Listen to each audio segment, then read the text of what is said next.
Good morning and welcome to Let's Talk Autism with Shannon and Nancy. And blah, blah, blah. I had the same problem this morning. I don't know what it is today, but I stumbled all, and I was like, my mouth is not working Mine's today. not working. I'm Nancy Jackson. I'm Shannon Penrod, thrilled to be here with my buddy. To be here with you. And we've got a big show. We're really excited. In just a little while, we're going to be joined by licensed marriage and family therapist Vince Redmond, and he's going to be talking with us about separation anxiety, both sides of it, because I know for me, I have trouble being away from my son, and that I'm doing really good right now on that, but that sometimes it kicks up and I have a real problem with it. And I know a lot of other parents that do. And then on the other side, there are some kids that have separation anxiety. That they really need to be with their parents. And I know that Wyatt has cycled through some of that. Yeah. Which would be normal and natural after losing a parent, right? Right. But how do we deal with it? How do we go on with our lives? How do we know when is it productive to give into it, and when do we need to look at other strategies? So we've asked Vince to join us today to talk about that. And then later on, we have some wonderful guests that we've had family here. Tremendous buzz about having them here on the show. We've got Gregory and Michelle, and I've slaughtered their names 68 different ways. Well, we'll just call them Gregory and Michelle right now. But Gregory is a wonderful artist. He makes creations out of wood, and so we're going to talk with him about that, and talk with his mom about how together they have been able to help Gregory so that he could find this passion and be an entrepreneur. So we'll have them on. But first we have news in the news to cover. Yeah, really interesting article here that you pulled, written by someone with autism. Yes, it was in the Washington Post earlier this week. The title of it, Toxic Parenting Myths Make Life Harder for People with Autism, and That Must Change. Right. And I'd love to get your take on it, Nancy. Okay. It was hard for me to read this. Yes. He talks about there's a statistic that's thrown around a lot by a lot of people about marriages. Supposedly there's a study that said at some point that marriages where there is a special needs child, 80% of them end in divorce. Right. Right. We all heard that in the early 80s or 90s, whatever. I know when our son was diagnosed, it was something that was brought up to us about shore up your marriage, because a lot of times it doesn't work out. Subsequently, other studies have been done that have shown that that isn't true. Right. That it's about the same percentage. Right. As anybody else, and that in fact that marriages where the people work together as a team are actually said to be stronger in all the healthy emotional ways when there's a child on the autism spectrum than typical marriages, because you've had to learn to overcome challenges that typical families don't have to overcome. But this young individual who's on the spectrum says it's still being said, and that it's very hurtful. It's very hurtful to him because it makes him feel somehow that he's responsible for that, and that there's really no evidence to back this up in any studies. And he goes so far as to say, that it makes him feel like he's a monster that's torn his marriage apart. This was so hard for me to read, and forgive me for not having my phone on mute, but this was so hard for me to read because we never want an individual who's on the autism spectrum to feel that way, first of all, but also because there's a little part of me that's like, I think that it's easy to understand why he would think that. But what I want to make everybody aware of is that one of the first times that they did a broad study and asked autism parents, how stressed are you? And they said, we're stressed, right? And then they said, what stresses you out the most? Do you know what parents said? They did not say my child's diagnosis, my child's behaviors, implementing my child's program. They said none of that. Do you know what the top two things were that were the stressors? Financially surviving. Right. And having to fight with people to get the services that their child knew.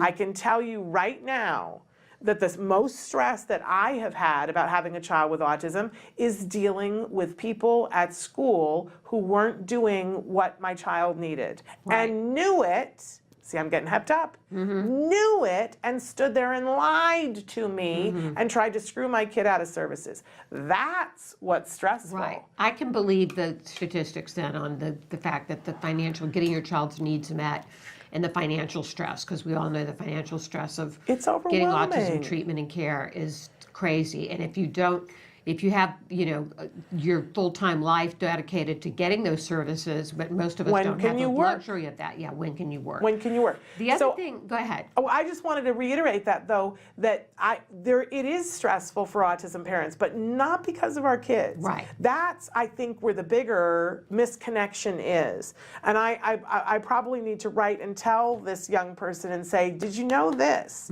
Because it isn't you guys. And if Right. that's the impression that you got, oh, I want to back that way up, but it's not you. It's people who don't get it that we're trying to help you. And by the way, that added stress to my marriage. Right. I mean, there were times that my husband was like, you can't get this upset at the school. And it would tear us apart. But it wasn't my kid. No, that wasn't happening. No, I'm sorry. The other thing that this writer had problems with was that the studies that show that a mother has PTSD from Yeah, we having quote a that all child the with a time here. disability. Yes. Yeah. That there is a study that shows that the levels of cortisol in an autism mom in particular are at the same reported levels of people who have been through terrorist situations and people who've been in active combat. And he said that's irresponsible to say that they're comparable and that made him feel horrible. But again, your supposition, the thing that you're putting on that is that that cortisol level is happening because of the kid's behavior. And I don't know a single study that corroborates that. And in fact, there are studies that corroborate that it's completely the stress that the world puts on having to fight for the resources. Yes. So same situation as the bad, the divorce rate. It's Yeah. a whole different thing that causes the stress. Yeah, and I do think that there is extra stress for an autism parent because of that, not because of our kids. Right. But if you know that there's a situation happening in front of you, and it's something that you care about, and you know that there are things that will make it better, you want those things to make it better. And when people deliberately try to prevent you from getting them, I just don't know anything more stressful. Right. I have not encountered anything more stressful than that in my life, and that makes the top of my head come off. And that is what it is like for an autism parent. But that is not because of our kids. Right. It is not. Right. So I think those distinctions are very important. Yeah. But at the bottom of it, the fact that it makes him feel this way, we have to deal with that. Yeah. Like as a community, we have to talk about that because how he feels is the most important thing. And if we need to change the way that we discuss this, we should. But that's the most important thing. Didn't want to leave that out. All right. Okay. In our second story, we have a coverage about Ontario, Canada's new autism program.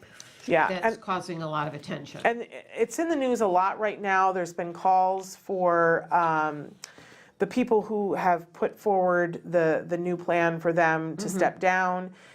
This is a bit of a mess in Canada. Unravel this for me, because I Okay, was reading the so article and a couple of years ago, Canada put forth a plan where they were going to give ABA services to families, but they were only going to give it to people within a certain age for 2 years. So, and I think the age was like 2 to 4, it might have been 3 to 5, but there was a 2-year window in which your child could get services. And, but there was only enough money and there were only enough doctors for a certain number of people. So you had to get on the waiting list. But what people found, and people were getting close to rioting, was that the waiting list was 2 years.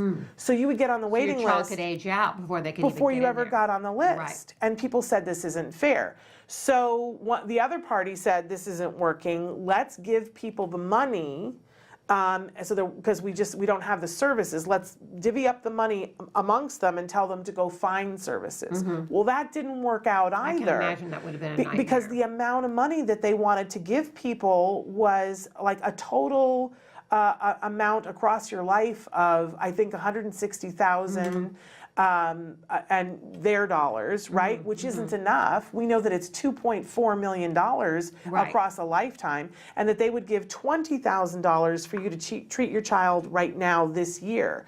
Well, $20,000 Doesn't go very far. It isn't for ABA, which is what they were saying is the gold standard. It's not going to cover enough for you to be in the window of what is effective. So it's like saying, well, we don't have enough penicillin to give everybody penicillin, so what we're going to do is give all of you one pill and let's see how that works out. Right. So this is the new plan, is that they're going to do that, and people are saying this is a travesty. You're not addressing the problem. You're slapping assumptions onto this, and it's not going to work.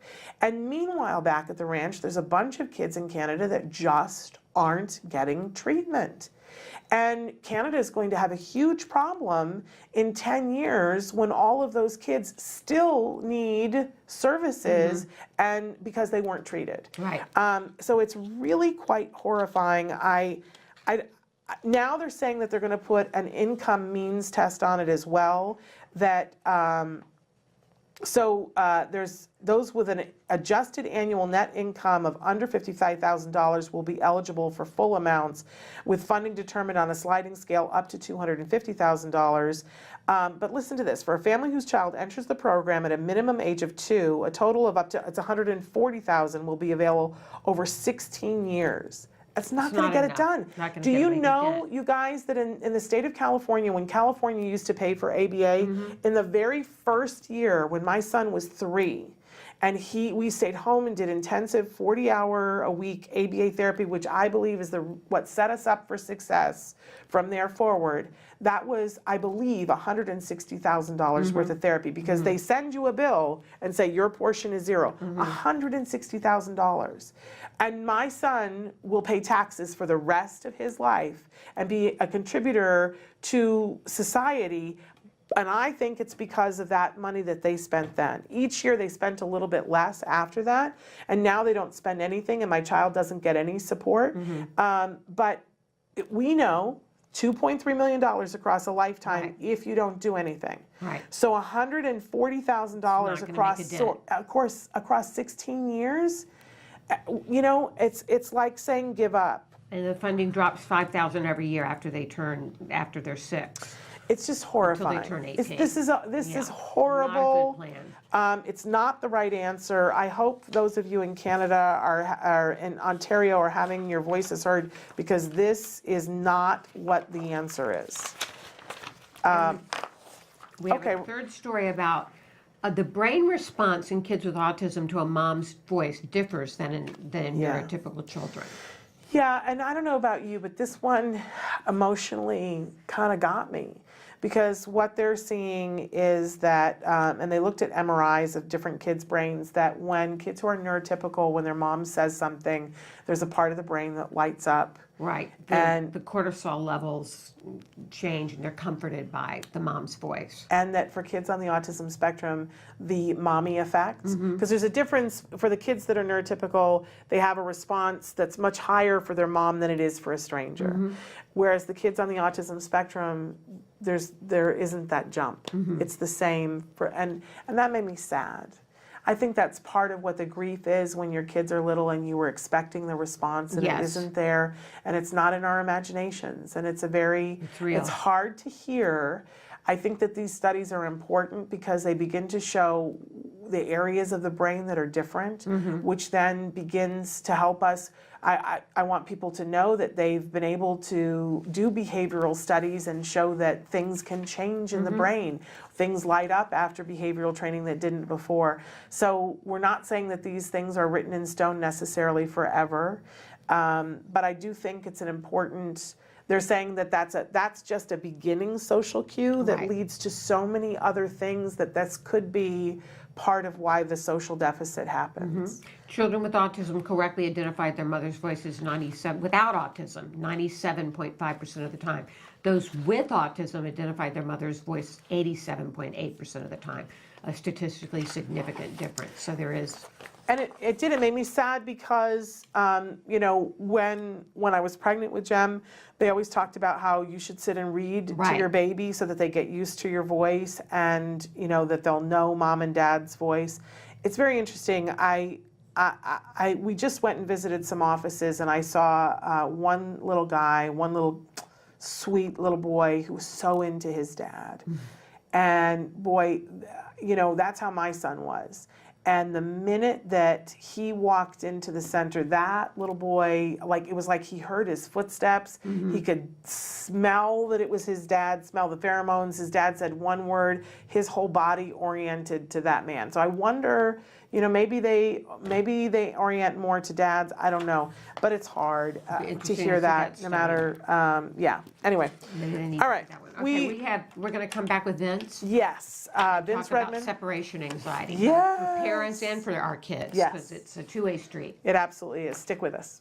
And we're back. Yes, Traven So- has isolated the issue and fixed We it. have no more audio issues. So Hopefully. Okay, Back. so Vince, welcome back to the show. We're so thrilled to have you, and we're just saying how amazing it is to have someone with your expertise, both as a behavioral technician for so many years and now as a licensed marriage family therapist. We're deeply appreciative because you help us keep the train on the track. There you go. That was good. Hey, you guys handled the audio thing real quick. That was good. Traven had this all under control. Thank goodness. So, Vince, we want to talk about separation anxiety from both sides. Parents, I'm guilty You've as had- you charged. had it for I am, years. I have had both. I mean, I am doing better right now because I did some ACT therapy for it. But ACT therapy? What is- Yes, the acceptance commitment therapy. Okay. But I am somebody who I want to be with my kid all the time and know that he's okay. And I worry when he's not with me. And I have big anxiety, like we could spend the rest of the week talking about the things that go through my mind. Okay. You know, and I don't want to be separated from him. I am learning how to separate from him for his good. Not mine, for his. But we see that sometimes on the other side with kids. And I've had that with Wyatt. Wyatt has severe separation anxiety from me a lot of times. That he wants to be with Nancy and 24/7. and I had said earlier, Vince, just so that you know and you're up to speed, I think that's probably pretty typical when kids lose a parent, that Right. there's that kind of thing going on. It was like that way before my husband passed Oh, away too. okay. And it became more intense All right. afterwards. So, Right. Vince, help us. Save us. Well, I think when you talk about separation anxiety, the first thing we need to know is that this is a normal reaction for kids and for parents.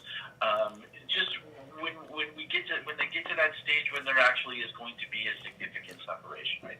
The idea isn't necessarily this is pathology. It's a typical reaction to when our fears and concerns and the kids' fears and concerns until we're able to experience a new experience apart from one another when we both feel eventually that we're safe and that everything is going to be okay, right? This typically happens when kids are launched into school, when parents go back to work, those types of experience. Maybe the first time when someone's going to take a vacation away from one another, and then you have your extreme situations like in Nancy's case where there's a death of a parent, right? That's obviously a lot more permanent and it's going to take more time to work through.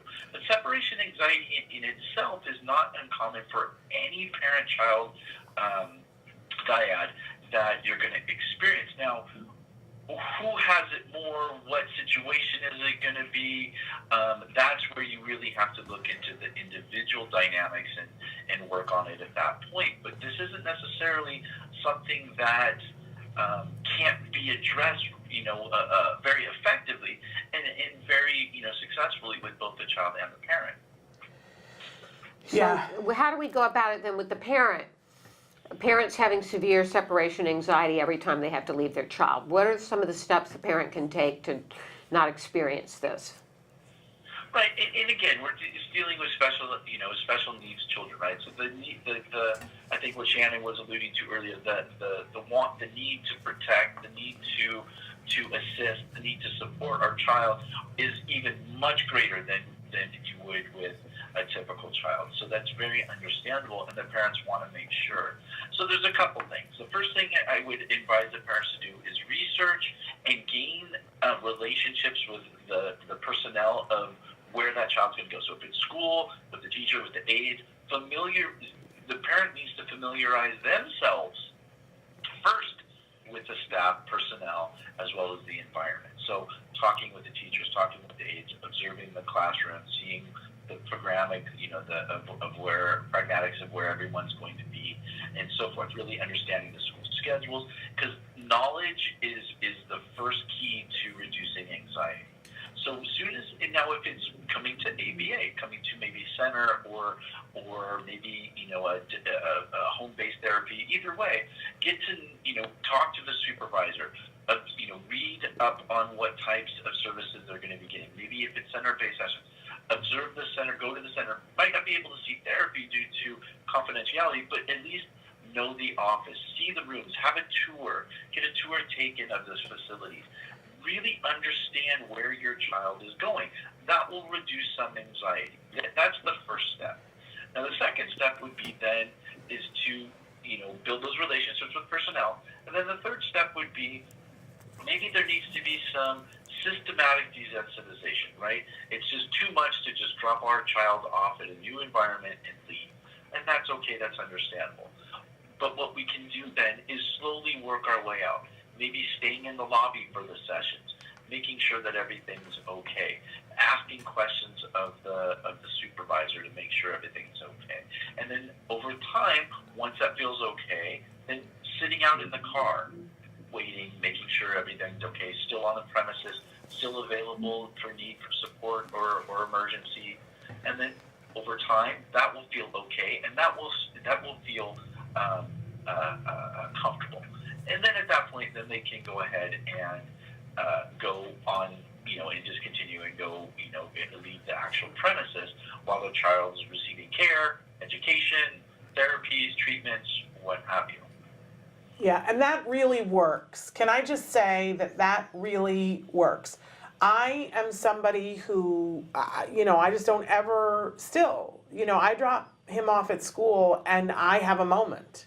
Mm-hmm. Now, mm-hmm. It's like, and when I think back to when he was 3 and had no language, I was like, we're never, ever going to be able to have him walk into a kindergarten class and have me leave. My husband and I would laugh about how I was going to be laying on the lawn in the play area with binoculars watching, and how I would not go and do anything else. And I'll be honest with you that I, for 2 days, sat outside mm-hmm. and didn't drive away. It took 2 days until I was like, and then picking him up and he was fine, for me to go, this is about me and not him. Mm-hmm.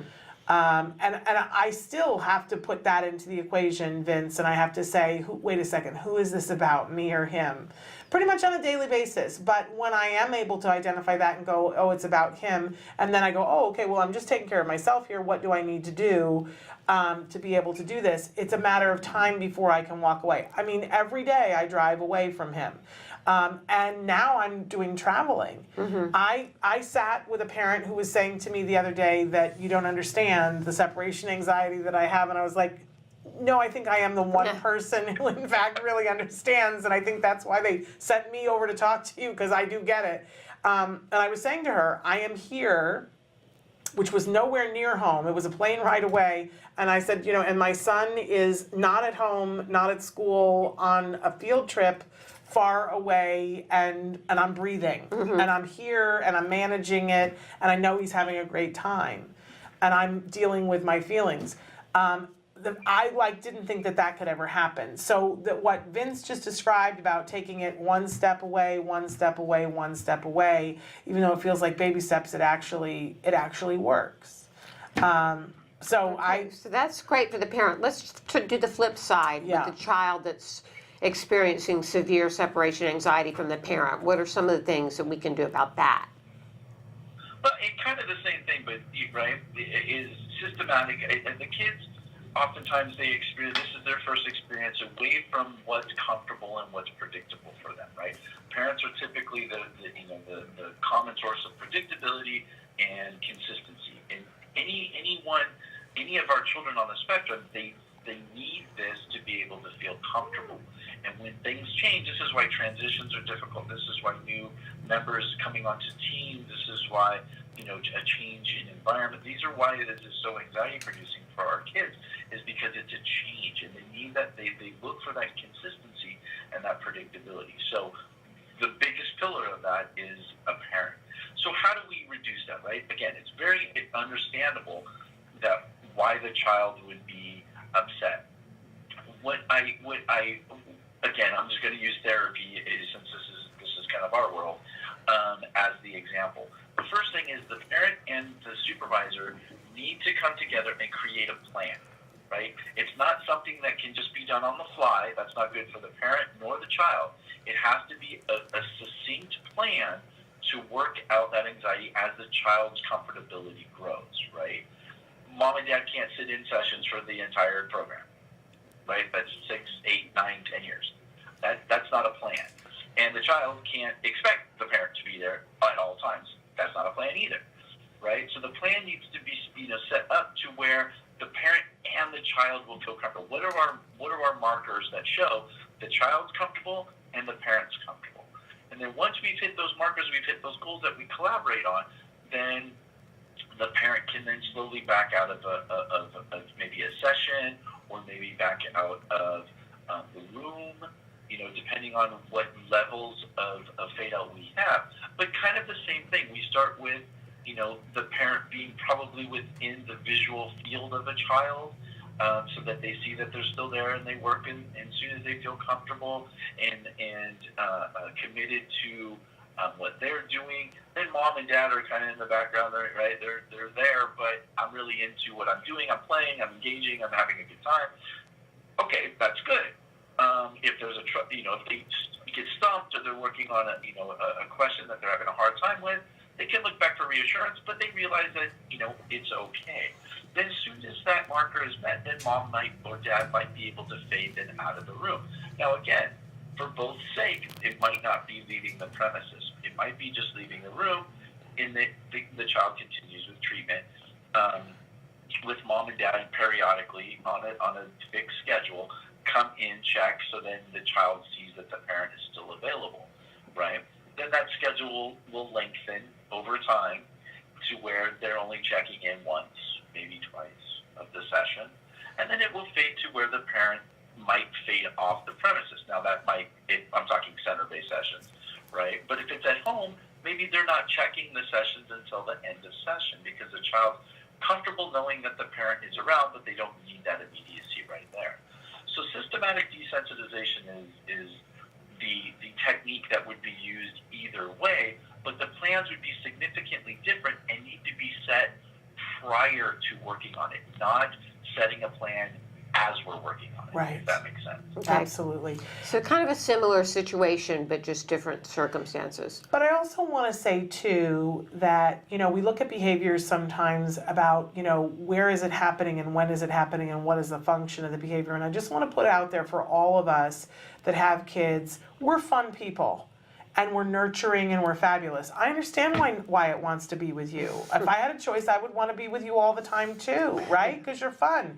And yet I have seen Wyatt when you are not able to be there, and he's fine. He's fine. He's totally fine. I know. I used to always have to have people tell me, he's fine. And the guilt, I think, that we have as a parent when they say, I don't want you to go, I want to be with you, we get into the guilt of, I'm torturing my child by not being there. But the minute you're someplace else, and I know that parents go through this every day, he's fine. Right. And he's actually happy and joyous, and really, I think we just all need to videotape that for each other. Right. And get that reassurance from the people that are Yes. with them when we're away from them. Yes, absolutely. And I think that's key, what Nancy just said. It's getting that communication, right? It's keeping that communication with those who are around the kids outside of the parents' presence, right? It'd be the therapists, supervisors, teachers, aides. Get that confirmation. We need that. Yes. It's not about, we need that communication. We need that confirmation that everything's okay, that he had a good day, or that that she enjoyed being with her peers, or had a great lunch, or whatever it may be, Yeah. because that makes our anxiety lower, right? It Right. keeps us Absolutely. confident that we're doing the right thing. Absolutely. Vince, unfortunately, we are out of time because we have to get to our last guest, but this has been so helpful, Yeah, thank you honestly. so I know much. people needed to hear this. I did. Did you? Yes, I did. Anyway, Vince Redmond, he is the Director of Family Services at CARD. He's amazing. If you are here at CARD, make sure that you get to meet him because he's super awesome. Thank you, Vince. Thank you, Vince. Thanks, Blake. Have a great rest of your week. All right, Thank you you. too. Bye-bye. We got to get to our next Yes, guest as we've quick as got possible. Gregory and Michelle Chabolla And we that are apologize here that in we're the running a little studio. late. Yep. And we are back, and as promised, we have our guests Gregory and Michelle Chabolla. Did I pronounce it correctly? Okay, and they are all the way here from Liberty Hill, Texas. And we're going to talk a little bit about Gregory's passion and your passion, which is Gregory's Special Creations, which is a business, it's woodworking. Yes. And so first of all, tell us about Gregory's Special Creations, what it is. Gregory is a scroll saw artist, and so he makes these very intricate pieces, crosses, whatever you give him, Okay. on a scroll saw. On a scroll saw? What is a scroll saw? Well, it's a saw that has a very small blade. You have to drill a hole for each cut, and then you cut that piece out, take it out, put it back in. Very intricate. Oh, very, okay. very intricate. Okay, how did you get into woodworking, Gregory? My grandparents' neighbor, Wayne Patsy Williams, make wooden crosses. And so you were interested, you saw him do it? Yes. She, okay. Yes, it looked fun, and she taught me. Oh, she did, okay. And Yeah. so you just found out you're good at it, huh? Yes. Well, what do you like best about it? About getting creative. Or getting creative? Yeah. Yeah, and Mom, you work with him in the business. I do. Yeah, how do you divide up your duties? I work on the larger saws, the table saw, the miter saw, and I prep the wood and put the patterns on for him, and then he does all the scroll saw.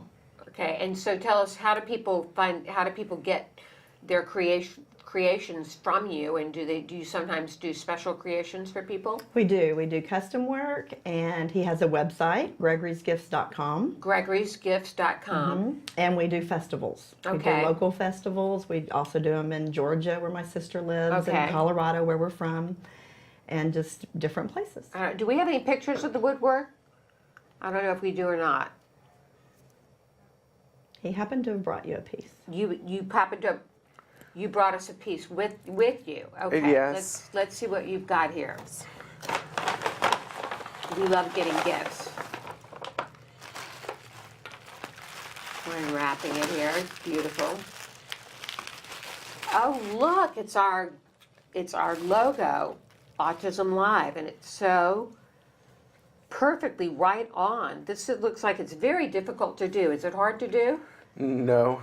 No, that's because you're good at it and you have a passion for it. Now, you're not only doing this project, Gregory's Special Creations, you have another job. Tell us about that. Well, I work part-time at Einstein Bagels. Okay? And what do you do there?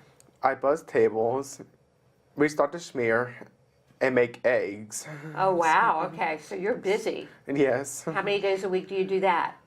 3 days. 3 days a week, and then the rest of the time you do Gregory's Creations. Yes. Okay. So, Mom, tell us about how important this business was to Gregory and getting him. It was very important. I think with all kids, regular ed, special ed, in high school, they really focus on what are you going to do? What are you going to do when you graduate? Right. And Gregory worried about that. Right.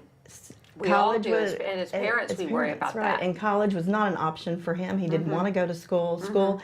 He did good, but it was hard for him. Right. And so he really, really was just like, what am I going to do? And this just fell into his lap. Fell into his lap. Isn't He that great? saw her do it. We were just like, are you sure you want to do this? Never used a power tool in his life. And she taught him, and he caught on very, very quickly. So it's very important for him to have a purpose.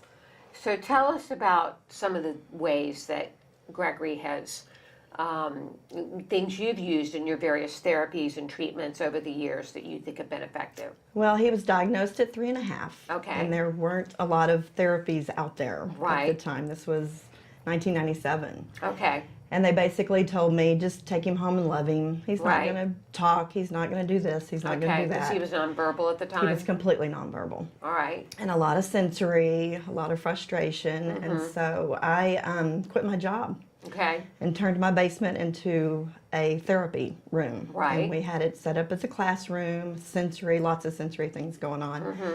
And then I found a lady in Fresno, California, that did a massage called craniosacral therapy. Right.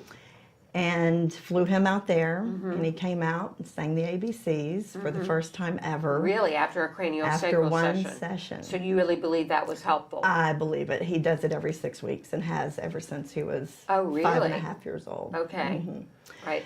And we just continued. Just every day was a school day. Everything in my house was labeled. If it was a refrigerator, it said refrigerator. If it was a door, it said door. We just incorporated that into our lives. Right. Every single day. Right. 365 days a year. He did go to school. Mainstreaming was very important to me. I was a big advocate of putting him in a regular classroom. Right. And were you able to accomplish that? His whole life, his whole career. Did his he whole have an school aide career. at He school? had an aide. He had a para his whole school career. Right. And she was so beneficial because not just for Gregory, but there were other kids in the class that needed help that may not have had an IEP or had a diagnosis, but just needed some help. So Right. she would get Gregory going because I didn't want her on him all the time. And then she would help the other children too. So I think it was very beneficial to have him in a mainstream classroom. Right. What were some of the biggest obstacles for you as a parent? The in school this- system. The school system. I had great advocates there, but getting him mainstreamed was very, very difficult. Right. And I have some great people in the school system that help me, but the overall policies and rules and this is what we do didn't work for me. Right. And I didn't want that for him. Right. I think that was the biggest, I really do, out Okay. of everything. What words of wisdom do you have for moms out there that are on a similar journey? You know, it's devastating when you get the diagnosis. I'm not going to lie to you. You look it up, and the first sentence is, there is no cure. Right. And that's devastating. I mean, you're just like, oh my gosh. I think my family support was huge and just never given up on him. Ever. Okay. Just always. How do you make your home more autism friendly and helpful? How would you suggest that our families do that? Well, when they're young, I really think organization. Every toy had a box with a picture of that toy on it. Everything. I mean, everybody probably thought I was a little OCD. But it made his life more organized and not the unknown. I mean, we played, we cleaned up, and he likes things orderly and he works better in that environment. He always has, and I think that was a real big beneficial thing to do. How do you suggest other parents support independence in their children? Oh my gosh, you know, they're all so different. I was probably a huge helicopter parent in the beginning because I didn't know what I was doing.